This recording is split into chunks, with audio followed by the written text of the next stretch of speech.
Welcome to The Change, a podcast about the changes in life that shake, break, and make us.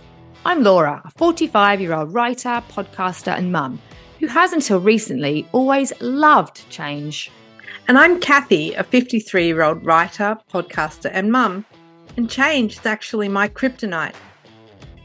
We acknowledge the traditional owners of country throughout Australia on which this podcast is recorded and recognise the continuing connections to lands, waters and communities. We pay our respects to Aboriginal and Torres Strait Islander cultures and elders past and present.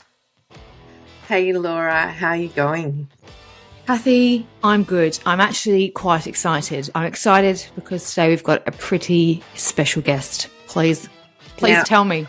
I will, but you have to make a promise. Mm-hmm. Promise you're not going to fangirl too much. Oh God, I can't promise that, Kathy. I can't. All right. Well, our fabulous, incredible, look, honestly, there's not enough descriptive words about our guest today. We have Gina Chick. She is a rewilding facilitator, adventurer, writer and speaker.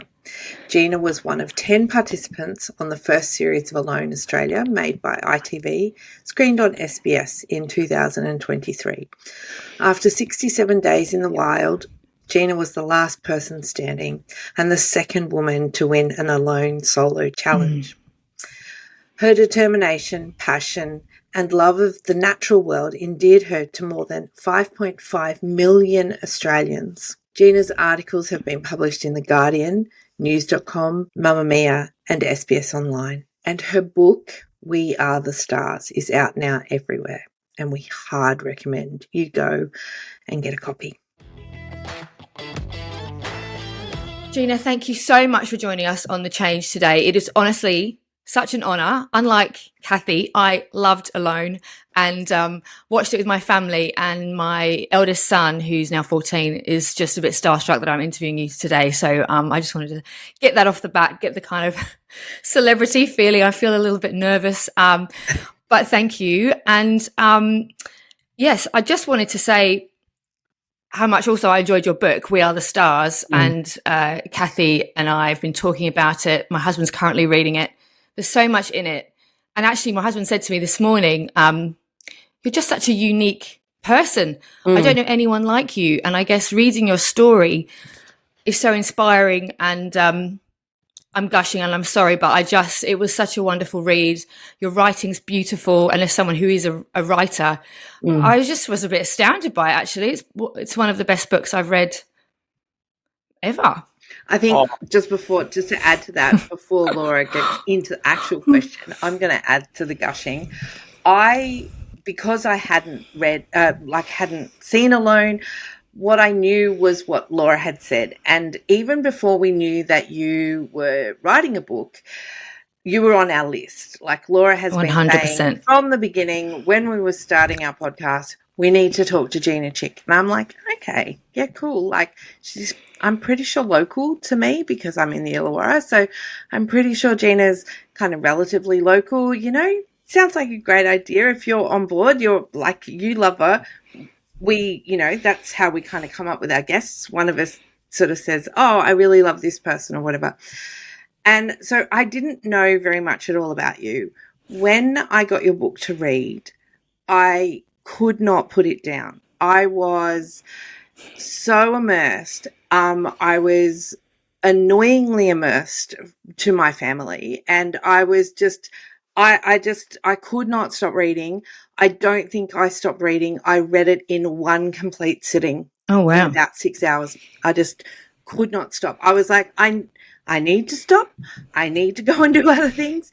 But I'm like, okay, at the end of this chapter, but no, the next, I was like, I need to know what happens next. And not many books do that to me. And so I'm going to gush too, because your story, it has really impacted me in a way that I wasn't quite expecting, because I didn't know what to expect, but I wasn't expecting to be impacted the way I was. So thank you for sharing your words and putting them out into the world, because I know that they will make a difference to each and every person that reads your book in a different way.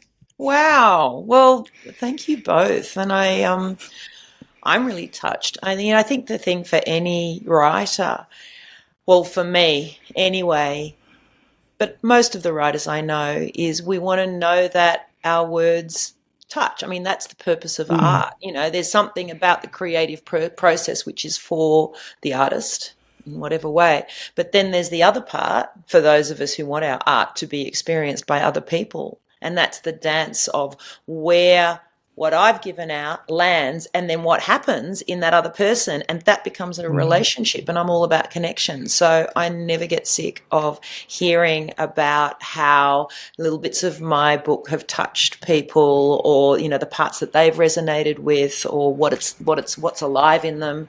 And I love that you didn't know, Kathy, anything. And so you came to the book, completely fresh. But I think for people who have seen me alone, or, have seen interviews, everyone I know has been surprised because it's not a celebrity memoir. It's nothing like a celebrity memoir. It's written as a novel. It's written with a narrative structure with different voices. The voice changes through the book. And also, people who've known me from Alone think that that's going to be about Alone, and it's nothing to, it's not, Alone doesn't even get mentioned. But what I always say to people is this is all the stuff that happened to me in my life so that I could go out on Alone. And some of it is kind of surprising, I think. I didn't Very know me much so. surprised. Yeah, it explains why we as a family loved you on Alone. I think I read that and I was like, oh, okay. We connected with you, as a sort of TV character personality, and your amazing, the parts of your story that you shared on Alone, but the book kind of just backed it all up and explained why you are who you are. Yeah, it was an incredible story. And I guess that brings me to my first question about your childhood and how much of it was so enmeshed with nature and animals, and some of those stories in the book are kind of visceral, and the way that you are, as a child, and your relationship to creatures and looking after them, but also being fascinated by them, really, really entranced me, I guess, as a reader. But then when you later in the book, you go into your 20s and you're living the kind of life in Bondi and partying. And I just wonder, there's two such different Ginas, and how you kind of have reconciled them to the Gina that you are today. Well, I think you'll find, again, if you do read the book, the voice of each section really changes as my consciousness changed, as we do, as we do in our lives.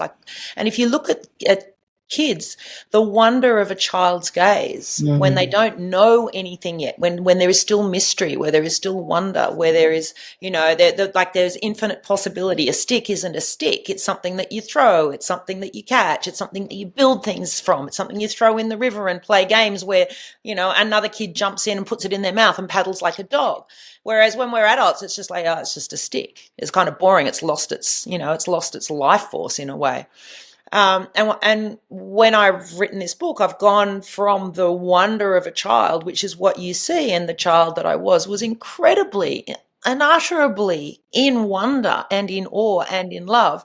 And then, of course, teenage life happens, and that whole sort of urge and push for peer connection and also partnership, those relationships really kick on, and that becomes the drive. And I guess that, that also comes from the biological imperative to make babies that's just built into us.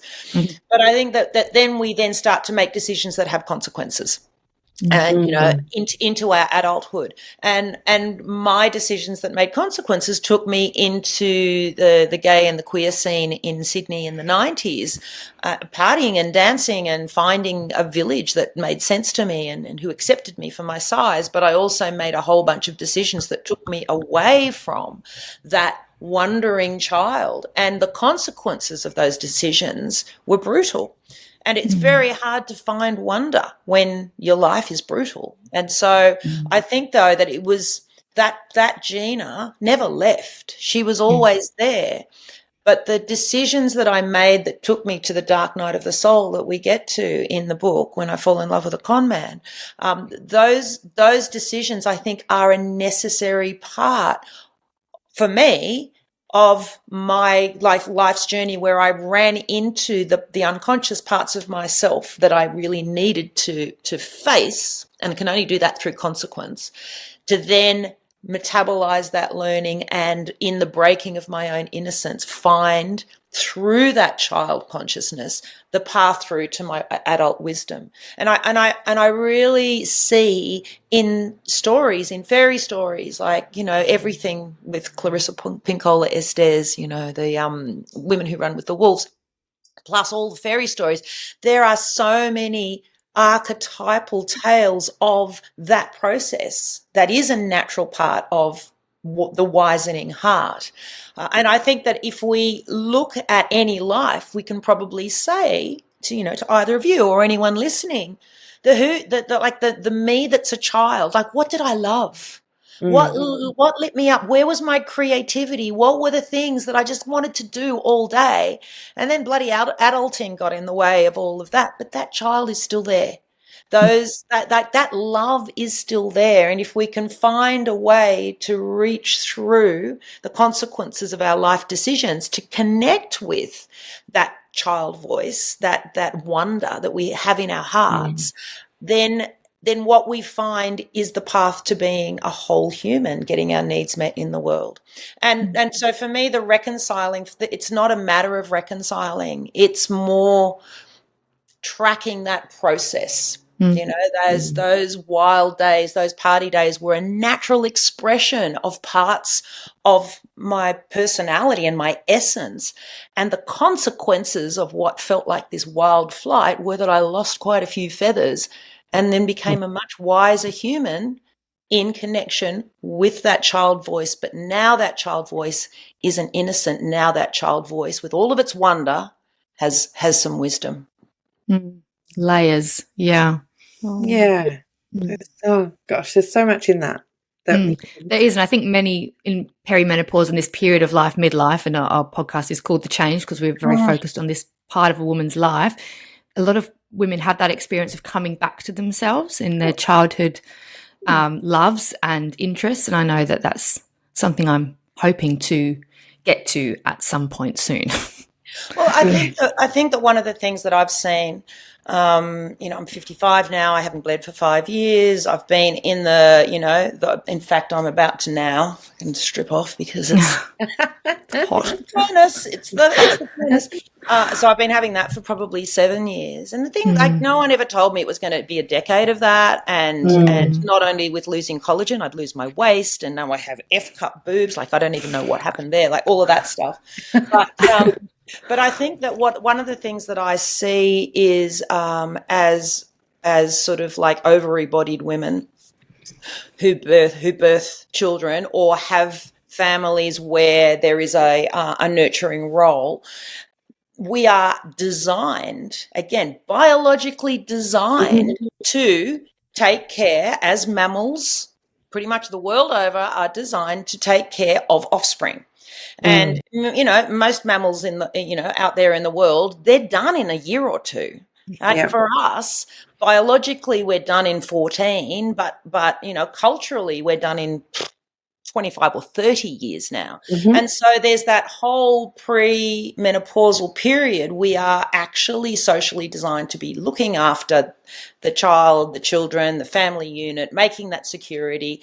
And so our first priority is those dependents, which hopefully is only our children, but often is our partner as well, let's face it.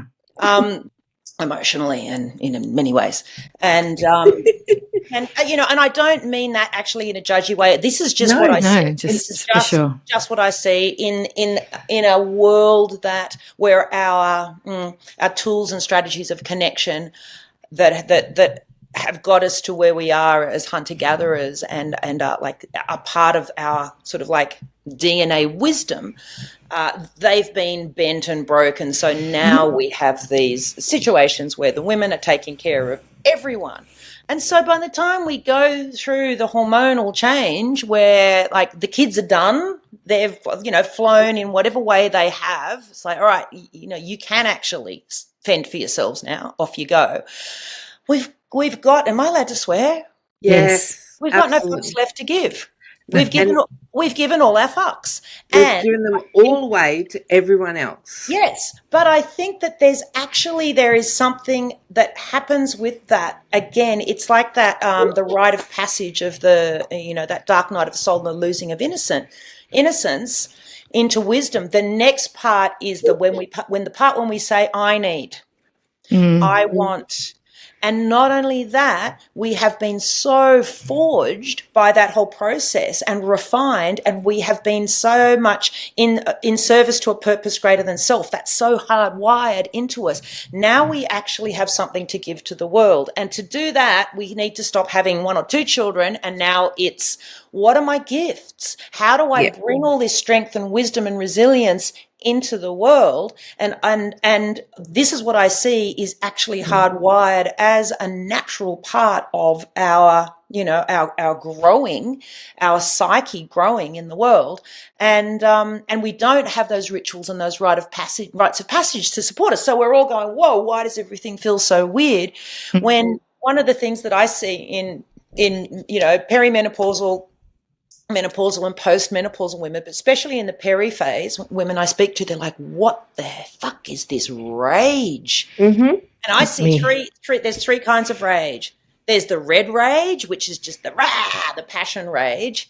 There's the white rage, where it's like, I am actually blistering. And then there's the black rage. And when the black rage comes, it's just like, I can destroy everything in my path. And I think that as women, because we're the good girl and we look after and it's everybody else, would you like, I know, let me do that. No, you don't need to. I'll do the washing up. That's fine. No, you have the last piece. I don't mind. That rage has built up without any healthy expression for a long time. And once we hit peri, it's like the brakes are off. And I think that's a very confusing time for a lot of women, because suddenly we have this conditioning telling us to behave, but now we have this fire that's coming through saying absolutely not. And so we come to things like your podcast, these places where women are going, where do I go for these conversations? And so I just want to say thanks for doing what you do. Oh, thank you. Yeah. And I guess also, sorry, Kathy, I was going to say, at this time where we're kind of coming into our power and our bit of rage, we're also being told by society that we need to go away and be quiet and shut up and be invisible, and such a youth-centric culture, and it's so hard to navigate. It is. I was just going to say that Laura and I, we recorded this week's episode last night, and we were talking about this. We were talking about this hard stage, like the hard yards that come with the next stage of our life. Like, there's good stuff, of course there's good stuff, and I don't think we talk about the good stuff as much as possibly we should. And Laura and I have spoken about that before as well, but it is so confusing, exactly as you say. On the one hand, you've got to be this good girl and you've got, this is your place, and then you're like, oh, hang on, this is our third act. This is my time. This is my time to do what works for me. These are the, and it's all very confusing, because all of these different messages are coming at us, and we're undoing some of that conditioning, and we're filled with this rage, and it's what's going on. A very confusing time. Can I read you something out of my book? Please. I'd love you to. All right. Yeah. So this is a part in the book where I find out that I'm pregnant, and then 4 days later I find out that I have breast cancer. And I'm told at 40, thinking I can't have a child, find out at 40 that go to the doctor, find out I have breast cancer, and she says, you must terminate this pregnancy or you will die. She says that, actual words, and the absolute of that. And for a minute, I'm the good girl. I go, oh, okay, I must have a termination. And then this happens. Now, this is not just relevant for 40. This is for all you mids out there, all you changers out there. All right. Yes. Rage, glorious rage. Why do we fear it so much? We cower in the shadows of ourselves. We are good girls. We are the innocent heroines in the fairy stories. We behave as behooves us and flinch when the witch or the bitch or the whore rises up and takes what's hers. But sooner or later, Baba Yaga comes cackling out of the forest and burns all our stories to ash, and we find who really lives down here. And she is fine, my sweet sisters. She is a creature, a thick-muscled animal with fangs and fur and a subsonic snarl that sends the unwitting and unworthy scuttling for safety.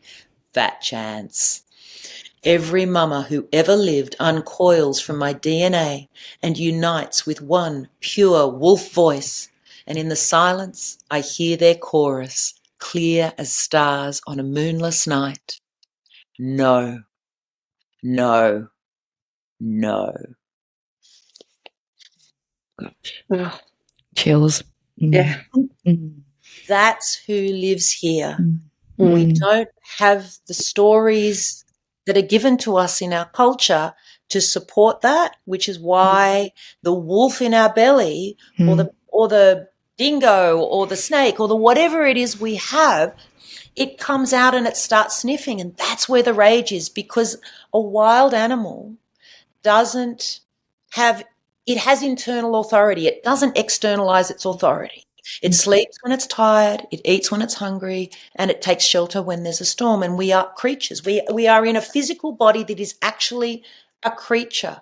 And the thing that I would probably say for my own mapping is that by listening to that voice and allowing that wild voice to be fed and nourished, it becomes a pathway through. And at first that voice is only a whisper because we've overlaid it so much with should. I should. For me, should's a four-letter word. It's not my voice. Should is a parent, or it's a culture, it's a billboard, or it's bloody anything. Underneath should is telling us that we're not okay the way we are. Underneath every should is a need. Okay, should do the washing up. What do I need? I need a bath. Have the fucking bath. The washing up will wait. And the creature that we are lives in the need rather than the should. So I find it a really useful thing in the deprogramming of that conditioning is to, whenever I hear the word should in my head, I shrink it down to the size of a mosquito. I give it helium. So it has this funny little voice like this, and I put it in some ridiculous outfit. Hey, you should do the washing up. And then it's ridiculous. And then once I've done that, I can say, well, what do I actually need? And the more we do that, the more we start to actually, consciously dehabituate ourselves, the more we start to listen to the instinctive voice, which is actually 80% of the look, I'm making that up. For me, it feels like 80% of the information that's available to me isn't cognitive, it isn't emotional, it's actually instinctive. Our instinctive voice is designed to get our needs met and keep us safe. That's the animal that we are. The more we listen to it, the more it pricks up its ears and its nose starts to sniff and it starts to see around corners, and it will start to lay down trails. They're not human footprints for us to follow. And when we do that, when we listen to that voice, when there's rage, it's fucking glorious. And it's an itch to get us through. I love that. Need to tap in more. I guess the challenge with that is combining that rage with family and expectation and the weight of responsibility and adulthood and all of those things, because, without a doubt, there's this part of me that would just love to run away from it all, leave it all behind. I don't know that I want to go and live in nature, but certainly run away and leave it all behind.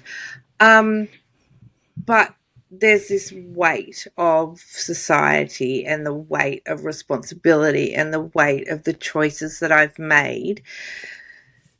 So, and that's the unlearning and the relearning, right, that we do in this period of our lives, where we are unlearning one thing and relearning another. And Laura's still in the thick of little and teen children, because hers there's a big gap. I'm come, like, I'm at the other side. I have 3. My son proposed to his fiance in August, and I have twin girls who are 19. They're first year uni and TAFE, and starting to find their way in the world. So all 3 of my children need me a lot less than they've ever needed me, and that is a real unlearning as well, because there's and lots of women have spoken about it, lots of really high profile women have spoken about it, but there's this breakup that you have with someone that you love intensely and that you would lay your life down for. They don't need you anymore in the way that they did.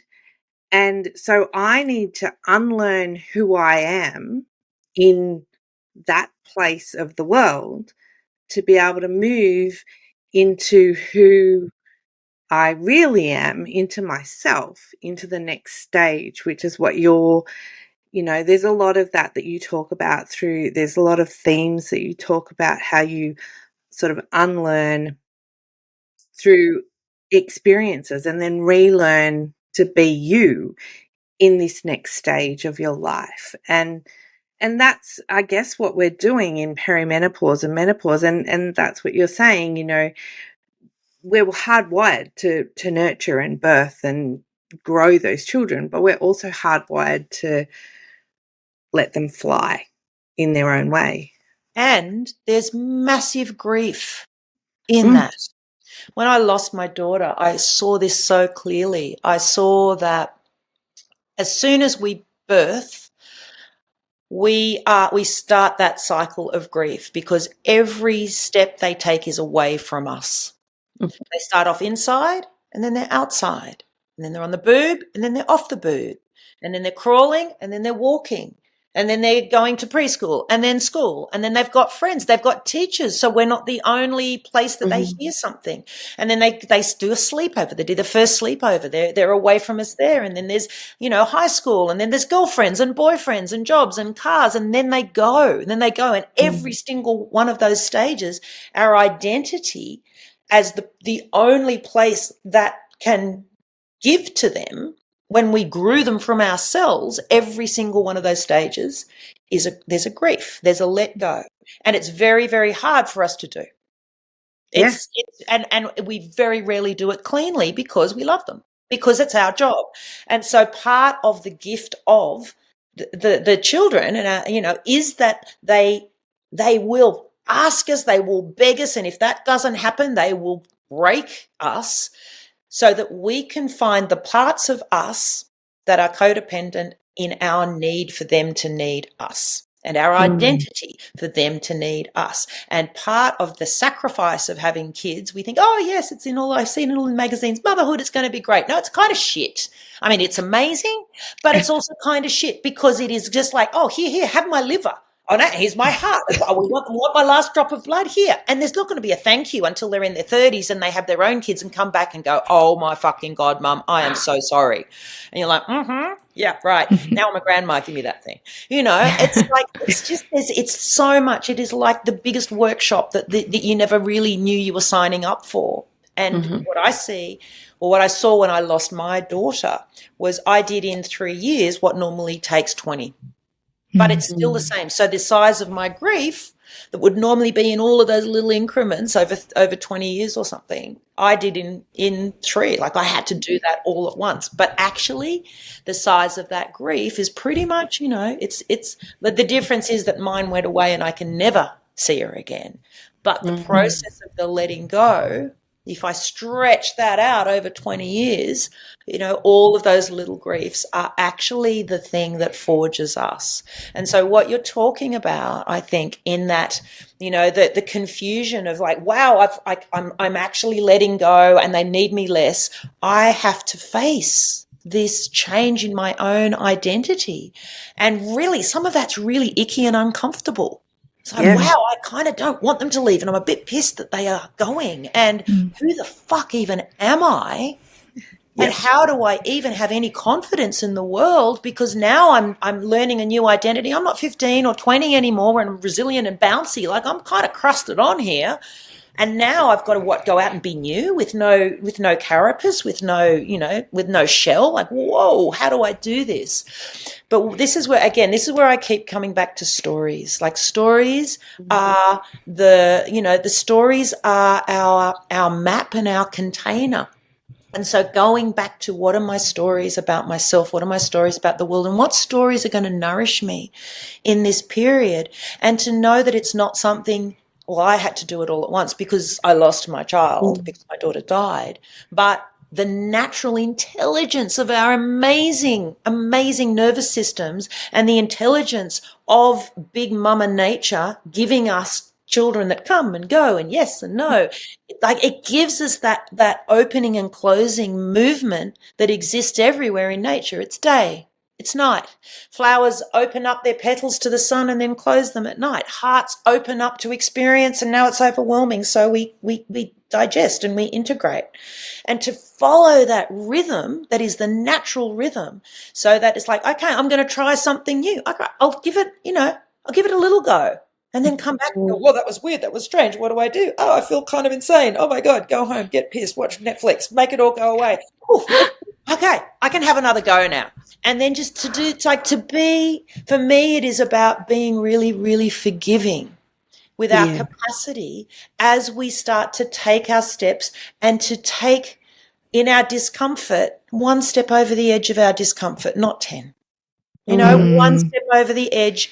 Know that we only grow when we're uncomfortable, and then come back and go, okay, now I need to integrate that. And I'm integrating it while I'm still shouting at the kids for this and being shouted at for that. And I've only got that much time just before I sleep to integrate, and fuck, I can't be bothered. And so it might not get to the integration for maybe 2 weeks. That's okay. That is actually okay. The rhythm that we go in is kind of sketchy and hitchy and a bit weird until we get our feet under us. And then we might get that one moment of clarity. There might only be one, like, oh, wow, pottery. I actually would love to go and enroll in a pottery class 1 day a week. And then you do that. And then it might be nothing to do with pottery, but you might meet someone there who you strike up a friendship with, and you start to go walking with them or whatever. It's those little clues, those little seeds, and then we follow, the animal in us sniffs them out, and the rest of the time I think we're just batshit crazy and confused. Yeah. I mean, I love that. There's so much in what you just said. But yeah, sort of taking slow steps and time for ourselves in there to relearn all the things about ourselves. And I just wanted to ask you, because you mentioned nature as well, and like being, day and night, and the flowers opening and closing, and obviously nature's been a big theme in your life. And just briefly, for someone, say like Kathy, who doesn't love nature, I'm not a huge nature lover myself. I've certainly come to it. It's not that I don't love nature. It's just that I find nature doesn't love me. Yeah. How can being outdoors is not a thing that but I want to love it. So how can we kind of incorporate aspects of that knowledge of nature into our lives, whether it's through reading or just walking in nature, just for the average woman like me? Great question. Busy life. That's a really great question. And it's one that I think, because my journey was 67 days in the wilderness, surviving barefoot in the moss, jumping on a wallaby, eating that, it's Love so that extreme, right? And people are like, do I have to do that? Absolutely not. So again, like I said, we don't grow when we're comfortable. We only grow when we're uncomfortable. And for me, what that means is, once we step over the edge of our comfort level, whatever that edge is, that's our edge. For me, it's 67 days in the wilderness. Kathy, for you, it might be going out in the garden for 10 minutes. Whatever it is, like, that is our edge. And so I think that if once we start judging what our edge is, we've already lost, because then shame kicks in. As soon as we judge ourselves, and shame is the glue that holds all our addictions together. Shame is the thing that stops us from being able to do anything. It's so icky and nasty that, and hard to face and feel. It'll stop us from being able to step further into our own, transition, whatever that is. So my thing is always, just be really honest about what your edge is. If your edge is, Man, if there's a spider in the house, I scream and throw a shoe at it, and I want to kill every spider in the world. Great, that's your edge. Or if your edge is 10 minutes outside and then I'm done, then it's 10 minutes outside. But then what I would say is find the way that you can be as comfortable as possible outside, and then take one tiny step over that comfort. And so if the way to be uncomfortable, and I'm just going to use this as a, as a nonsense thing, but if there's, if the way to be uncomfortable is in a head to toe mesh suit so that no bug can get in, and, and that's what's required to be able to go for a walk, then great. Wear the head to toe mesh suit. But at least then there's those steps in going and being really honest with, this is what I need so that I can be comfortable enough in my discomfort to be able to last 1 minute longer, then 2 minutes longer. Now, the other thing that I say is like the little sort of the sneaky superpower parts of being able to start to connect with nature for the people who find it very uncomfortable is to be able to go out in whatever your most comfortable bit of grass is. It might be in your backyard. It might be in a park. Have a look around. Make sure there's no sticks or dog poo or anything like that. And it might just be there's one little spot there. You're like, actually, that's my little island there. And take off your shoes and just stand on that island, right? And maybe you've got your hand against a tree. Maybe it's just you just stand there for a minute. Maybe you can put something down, that like a mat or something, and just sit, but have your bare feet touching the ground somehow, and then just spend 10 minutes. And in those 10 minutes, be receptive. Like let your eyes go soft. Let your eyes go as soft as they can, and let sounds come to you rather than going out to meet the sounds of what's this, have all your attention in your heart or in your ears and let the sounds come. Let nature come to you so that you're safe in yourself and nature can just percolate in. And then as soon as you're done, you can go, right, that's it, shoes back on, and off we go. That's one thing, especially if you can get the sun on your skin, if you, in a way that's at a time that's not going to be, harmful or painful. The other one is to find a horizon. Now, humans are designed, our consciousness is designed to fall into an infinite edge. That can be stars, that can be down on the beach and looking at a horizon, but whatever it is, as soon as we actually see a horizon, we get a context of ourselves in connection with everything to that horizon. If all we have is walls, that's as big as our world ever gets to be. And our instincts are designed to connect through birdsong to the end of the horizon and through our eyes to the edge of the horizon. And so once we do that, whether it's stars or whether it's, the beach, and again, eyes soft and just fall into that horizon, something happens internally and we start to reorganize to now be part of nature. And as long as we've done that in a way that we can be comfortable, and it might be that your way to be on a horizon is rugged up head to toe, a sleeping bag around yourself, and go sit on the beach. Nothing can get me, but I'm looking at that horizon. But that's the one step. And so all those little steps then can add up to, oh, wow, I could go for a bushwalk with my mates. Oh, that actually was fun. I might take up bird watching so that I can know what these birds are and start to familiarize myself. Something to go, what am I actually interested in, rather than I'm doing something that makes me miserable. Does that make sense? Yeah. 100%. Yeah. Yeah.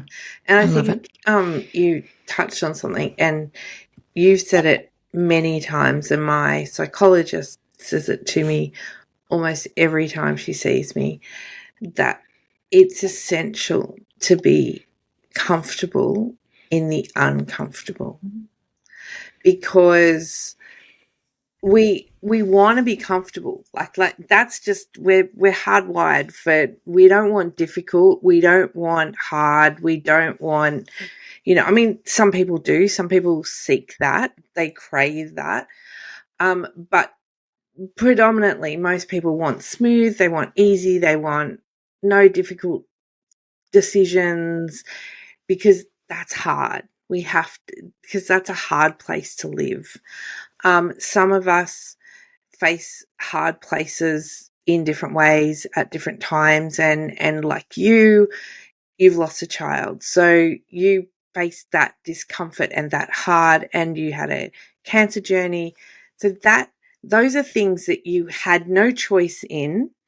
You wouldn't choose those discomfort and those uncomfortable settings. No one would choose those, but you had to face them. For those of us who haven't had to face those, we will almost actively run away from a discomfort situation and being uncomfortable. And that is that change that we're in now in our lives. When we get to that point we get to a point in our lives where we're okay with no longer running away from the discomfort, but understanding how to use that discomfort for us instead of against us is really important, I think, for women anyway. It's massive. And I think the thing that you said about, we're at that point in our lives when we're okay with not running away from that discomfort. I would say that actually we might not be okay, but we no longer have a choice. Yeah. We have So to true. learn how to be okay, because everything just got uncomfortable. All the collagen just fell out of my face, right? And I discovered means hurt. I'm actually vain. I didn't think I was that vain until all the collagen fell out of my face. And then I discovered, actually, I really am. I'm doing the thing, I'm doing the thing that I said I would never do. It's like, oh my God, I'm getting these ones. Holy crap, I can see it. I'm going to be one of those waddly old ladies. And my ass is now like, it's got its own postcode. My boobs, I can't even wrangle them anymore. My waist's disappeared. And my lovers have always been younger than me. That's been my thing. And pretty much from a couple of years ago, when I was definitely through menopause, it was like a tap turned off, and none of them are looking at me anymore. Those men who I would normally be able to go, oh, you come play, they just look at me like, ew, old lady. That's confronting. That is very, very confronting, and it's uncomfortable, and I don't have a choice, actually, to be in that discomfort. I mean, sure, I could go Demi Moore, and I don't have the money, and I wouldn't want to, but I could go and spend all of the things and look like every other woman who's, done that ageless, could be any age thing where I don't, and that's like, well, if that's a choice, then I totally, like, your choice is your choice. That's not my choice. But that means that I have to face this reality that the collagen is continuing to fall out of my life. And it's hard for sure. It ain't stopping. And now I'm looking at old lady. I'm looking at that's like, and that's like, I don't know if I'm quite ready for that. And so then, which is why I think then this is a lot of the confusion that comes around this time. But what you said about the discomfort, this is something I do talk about a lot. And the thing that I see is that we live in a culture that pathologizes discomfort. So as soon as anything is remotely uncomfortable, our culture tells us there's something wrong. We have been taught and brought up as soon as there's any discomfort to go, oh shit, there's something wrong here. We have to fix it or not feel it. And so we live in the world of 10 billion distractions. I can pick up my phone. I can call a friend. I can go get laid, hopefully. I can smoke a durry. I can smoke a joint. I can drink all the Chardonnay in the house. I can go out. I can, I can do go shopping, spend $1 million on my credit card, consume things. There's so many things that I can do to distract myself from this discomfort, and they're on tap. So yes, I agree. We don't grow when we're comfortable, and this comes down to a basic function of our hunter-gatherer ancestry. The number one law of survival is conservation of energy. And every single thing on this planet except us does it. Because every calorie that I need for myself, I have to go out and find. And when I go out, I have to go out and find, or if I'm a static thing like a tree, I have to take in somehow. I risk my life. And so it's like 350,000 years of Homo sapiens DNA says, if you're comfortable, don't move. Like that's hardwired. But we don't grow when we're comfortable, and anything that's stagnant in nature dies. So it's a necessary part of us to be able to be with discomfort. And our hunter-gatherer ancestors had a million different tools and technologies and rituals and, social technologies and ceremonies to take people into discomfort and provide tools to be with discomfort so that we grow. There's rites of passage, there's stories, there's being thrown in a million different ways into discomfort. And the reality of survival, I know from being out there, is it's uncomfortable. And every moment of comfort is like, oh, whoa, this is great. So we are, in a way, we're prisoners of this imperative of our DNA, which is be comfortable, but also this culture that has taken that and monetized it pretty much, using that part of us to sell things and to keep us sedate. It's not in our culture's interest for us to be able to be in our discomfort.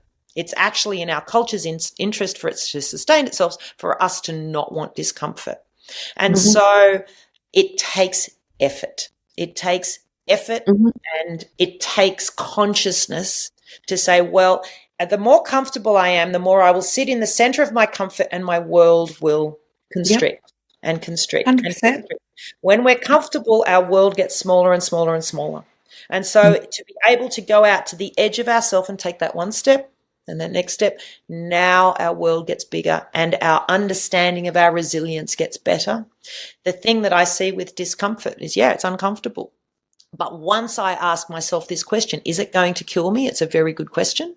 Because if it's going to cause me serious harm or the loss of my life, I need to do something about that. But if it isn't, if it's just discomfort, then can I turn down the volume and go, this will end? Turn down the volume of that discomfort so it's just one sort of like note in a symphony, and now focus on what other notes can I hear? Yes, I'm uncomfortable. I'm cold. I'm wet. I'm tired, I'm hungry, whatever. Okay, it's not going to kill me. It will end. What else is here? What else is here? Oh, there's a really beautiful bird that's singing over there.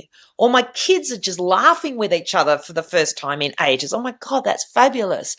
Or there's this painting on my wall and it's really beautiful. Maybe I'll just, if I'm looking at that and I'm full of that beauty, I'm still cold, wet, tired, uncomfortable, freaked out, whatever. But that is also true. And once we do that, we start to expand where our awareness can be, instead of just this one thread of I'm uncomfortable and this is forever and it's all I can think about and I want it to end. Because if we're stuck in that, then that's suffering. But once we get into the what else is true, now we are actually experiencing as we are designed to. We are experiencing with our full range of our nervous system, and then we can solve the challenges that are available. And a lot of the time that discomfort is actually, it just goes. And now we are bigger. We have more capacity. We have more vitality. We have more creativity. We can problem solve. We have more relationship with our instincts, and our relationship with discomfort has changed. And all those little tiny things add up to what for you, Kathy, is a reality for your organism, which is basically discomfort, don't want it. Laura might have one where it's like discomfort, don't particularly want it, but I can, my nature is to be, more at my edges. Me, where is it? There's an edge, fling myself over it because I've taught myself. And then there's, one of my mum's friends who she can't even leave her house because her on that spectrum. And then there's another friend and she can't even leave her room. And so it's all just points on a spectrum, and every single one of them is perfect. Every single one of them is how we are. But my interest is always how can we galvanize our organism to be able to safely come to whatever our edge is and just take that one extra step. Oh, gosh. Yeah, it's amazing. I think, is that because you speak so knowledgeably about it, and I could listen to you talk about discomfort for forever, but was that, do you think, what helped you to win alone? I feel like you were psychologically so strong. Yeah. It's so superior, essentially, not to everyone else in this show, but you just seem to deal with it. Yeah. So there was a point where in Alone, I think it was the 50-day mark, And there was a medical check which happens semi-regularly, and then afterwards there was an interview where the producer came and basically checked in with the camera person and just said, okay, how are you coping with the hard days? And I just laughed. I said, this isn't hard. I said, having my daughter die in my arms, that was hard. This is just uncomfortable. And I think that's the thing. And having that context, because I've had all these things happen in my life, my ability to be with discomfort is quite high. But that's like Kathy said, I've had all of these events, and I'd say partly it's because I've also chosen these events. I am not risk averse. And like part of my upbringing, as I talk about in my book, is one that isn't risk averse. And so I will throw myself over the edge, and I have the scars to prove it. I am 80% scar tissue, I'm sure, in every possible way. And it just so happens that it hasn't killed me, but it could have. So it's not like it's it's not like it's a way to live. I would even say, yeah, go off and do that. It's just the way that I have. And, then there's the, like, to be like, let's be safe.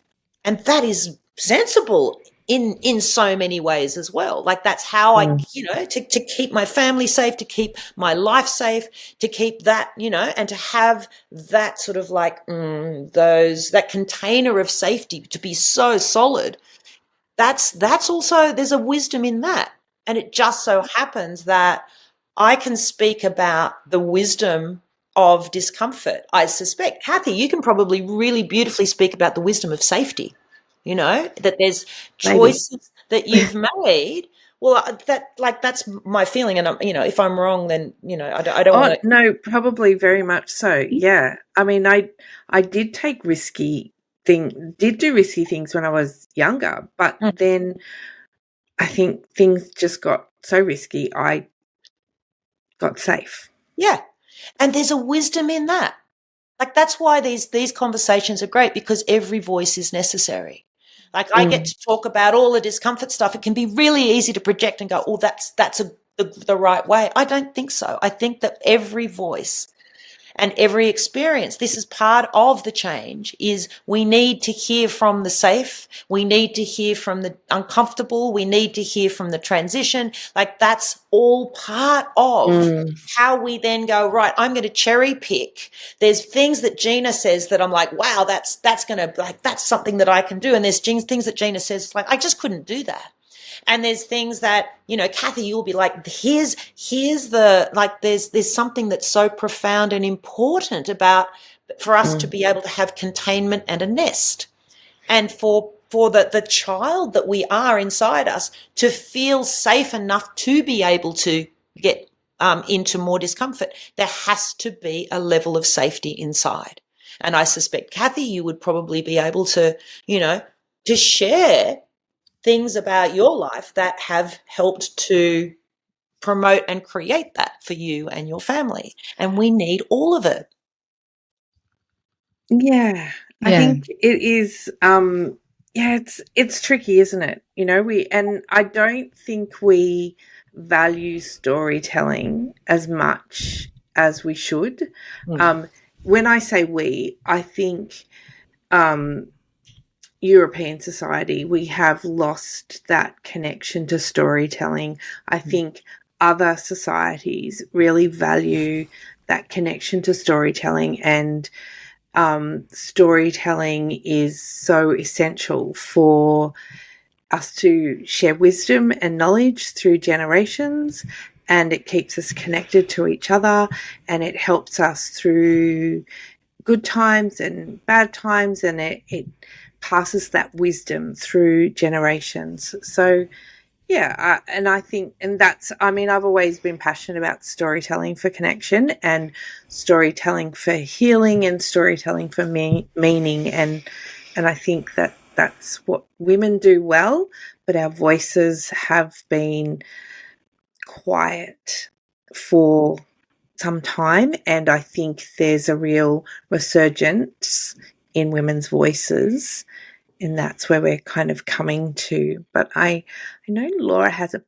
burning question to ask you. Oh, I do. And Gina, I'm so aware that we've kept you for nearly an hour. Have you got another sort of 5 minutes? Yeah, of course. Okay. All right. Thank you.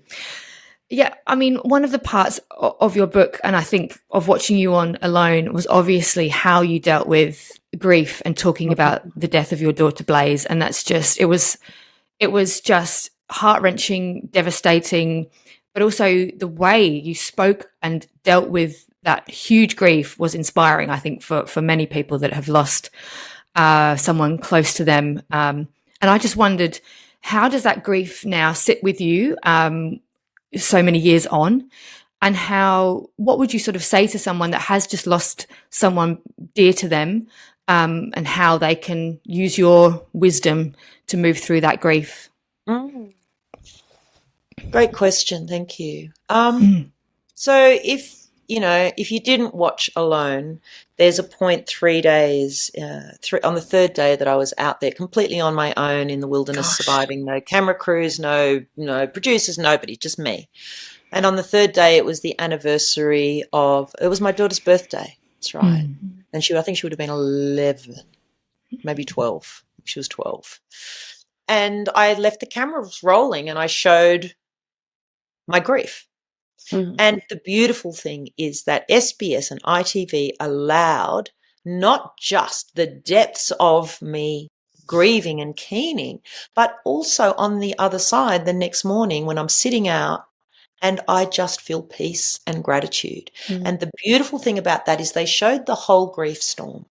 It's like they showed the bit that's hard to watch, but they also showed the intelligence of a nervous system that when we do feel what we feel, emotions are weather and they blow through. And the thing that I know about grief is that grief gives itself to us in bite-sized portions. Like there's the chuntering along, low level or mid level or even high level sort of like baseline of it. But the waves, it comes in waves, and each wave is a piece that we can digest. And on the other side, we've actually digested one little part of it.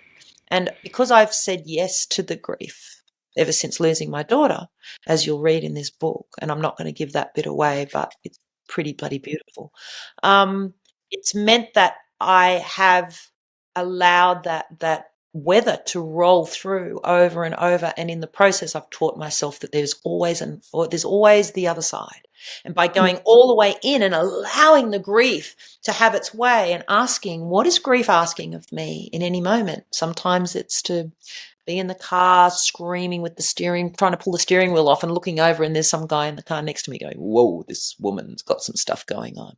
Or sometimes it's sitting in the gutter with my shopping rolling down the road, wailing, and sometimes it's making love, and sometimes it's just staring at the sky, and sometimes it's going to see a movie, and sometimes it's having my now ex-husband tell me the most inappropriate jokes that are so bad and laughing so hard that I almost pee myself. And grief will ask what it asks. Sometimes it asks us to be numb.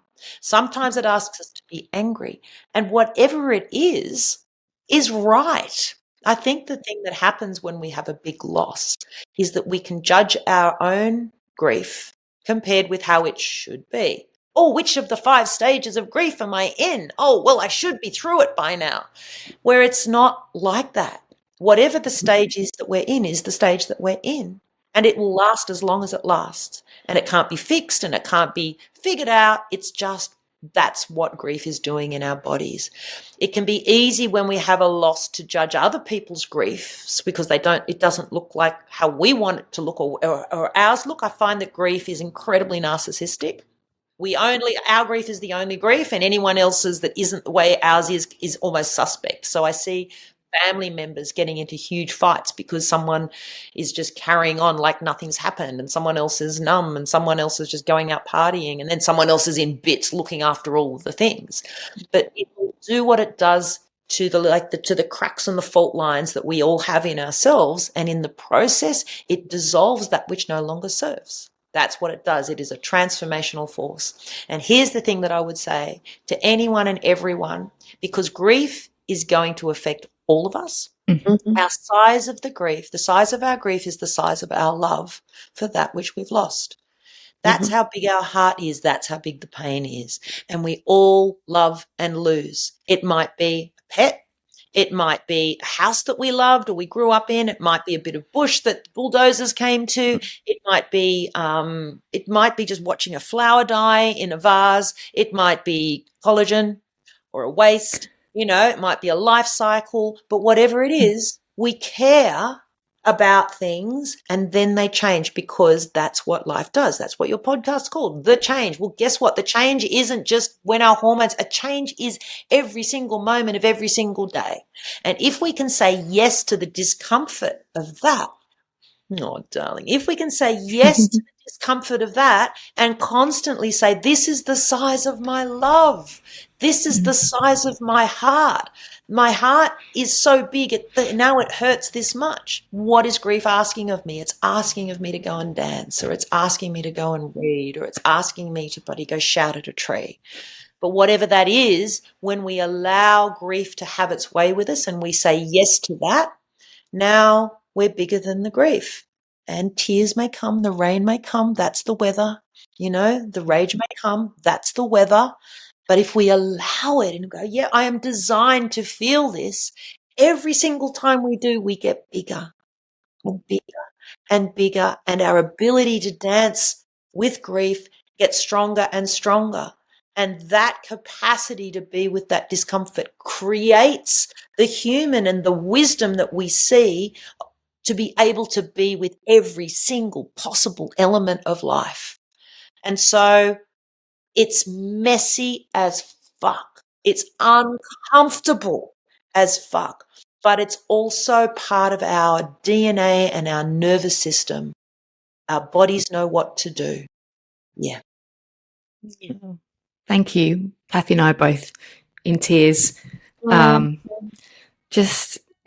you for your wisdom on that. I think I don't know how else to sum it up other than that it's so helpful.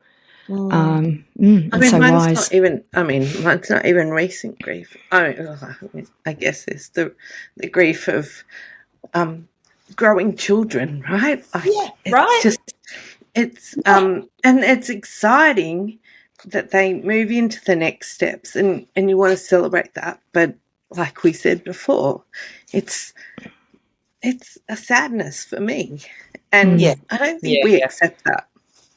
Well, no, I think that's part of the journey of, the acceptance of that is part of the whole bloody laundry list of shit we have to accept in one way or another in life. I'd love to read from my book as a little, please, last little bit.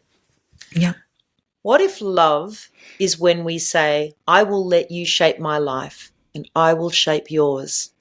What if every choice we make to allow someone to sculpt us through our dance of connection, whether a dearest friend or most hated enemy, is an act of love? What a privilege to be a force in anyone's life, no matter how small. Of all of the people we could let in, we choose 50 or so to impact and mold us. In an ocean of 8 billion souls, wherever we shine the light of our attention, we bring one out of the darkness and into the force of our regard. In changing, we are changed.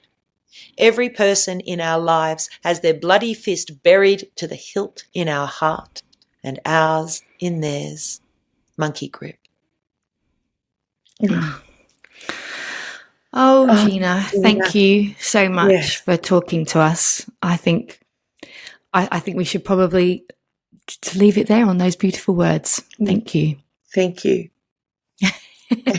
And yes, absolutely. We will be recommending Gina's book, We Are the Stars. The book, We Are the Stars, it's not all deep and heavy. I just want to say that one last.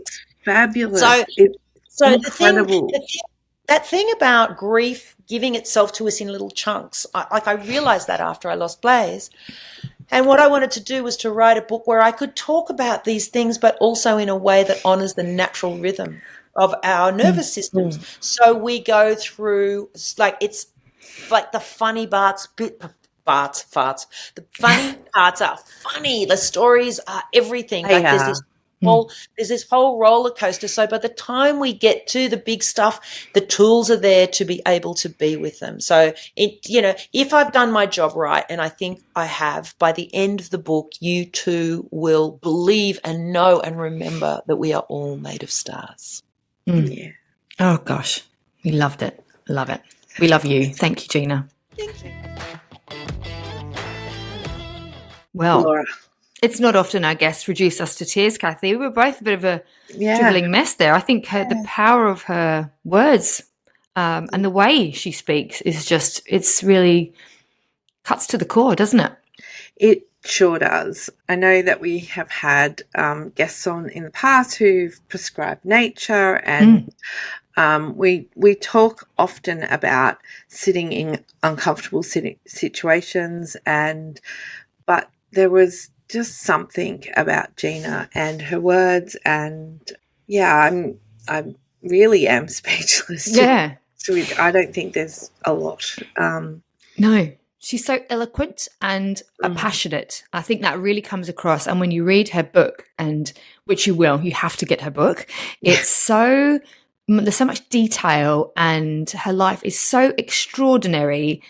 I've never really read anything quite like it. And speaking to her, I was really nervous about it, because I think she's such an interesting person, and she's had so much interest from the Australian people and media that it felt like, oh, what could we possibly ask her, that she hasn't already been asked or spoken about? But I think it doesn't matter. She's just passionate about all the themes we spoke about, and I love listening to her. I thought she was just a A-grade guest. Yeah, absolutely. And I feel very lucky and honoured to have had her on. And I really hope that everybody loves listening to Gina as much as we really appreciated interviewing her and being given that gift of the hour of her time. And I think if there's one thing I can take away from her, it's the power of no.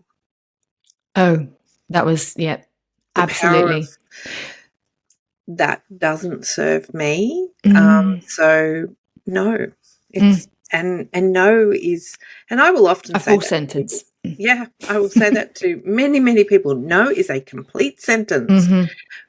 You don't have to make any excuses, and you can be polite about it. You don't have to be rude when you say no, but no, it's not going to work for me. That's okay. Yeah, absolutely. I loved her thoughts on that and boundaries, and and also I'm going to go now and stand on a patch of grass in my backyard and just think about everything she said and kind of process it a little bit. Yeah, that's my next step for today. Actually put my feet on some grass. Amazing. Oh, that was such a good episode. Thank you for listening. And again, buy Gina's book and watch some summaries of Alone if you haven't done. That season was my favourite so far, and I've watched a lot of Alones. I'm a big fan, and not that I want to go and do that, but I think that Gina's an incredible, resilient heroine. She's brilliant. Absolutely. Thanks for listening to The Change, a fully independent podcast. Whether you're seeking inspiration, curious about change, or just here for the great banter, we'd love you to make The Change your new go-to podcast. And even better, send us your voice notes or questions about change. We'll use them on the show. Email us at changepod2023@gmail.com or DM us on Instagram at _change_pod. Find us wherever you get your podcasts. And don't forget to follow us on Instagram for more on The Change.